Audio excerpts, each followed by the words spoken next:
Hello everyone, আসসালামু আলাইকুম। কেমন আছেন সবাই? আমি কেমন আছি আমার ভয়েসেই বোঝা যায়। আছি, তারপর আলহামদুলিল্লাহ যা আছি আল্লাহর কাছে হাজারো শুকরিয়া।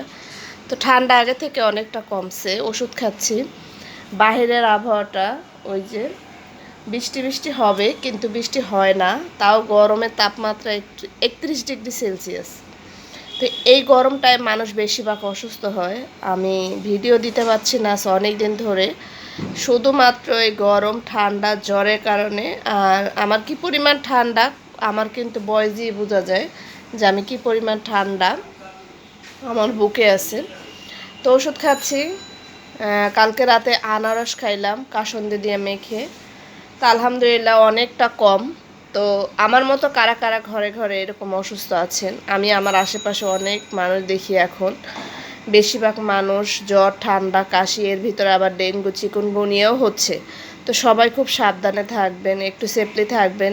ডেঙ্গু মশা কিন্তু সবসময় দিনে কামড় দেয়। দিনে কামড় দেয় যে মশাটা, সেই মশাটাই কিন্তু ডেঙ্গু মশা।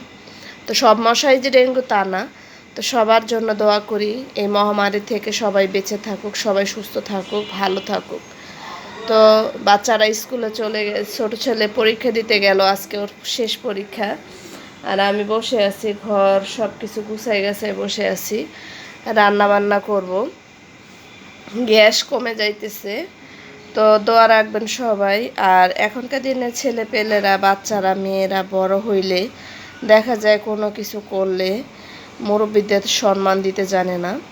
তো এগুলা জানি না, এগুলা বেয়াদবি নাকি, এগুলা আমি দেখছি, আমি দেখার কারণে এই কারণে বললাম যে ছেলেমেয়েরা এখন বড় হইলে মানে মানুষকে যে সম্মান দিতে হয়, সম্মান বলতে কি, দেখা হইলে সালাম, এই তো আর কি। আর কি, তাকে শ্রদ্ধা সম্মান দিয়ে কথা বলা, এটাই তো সম্মান।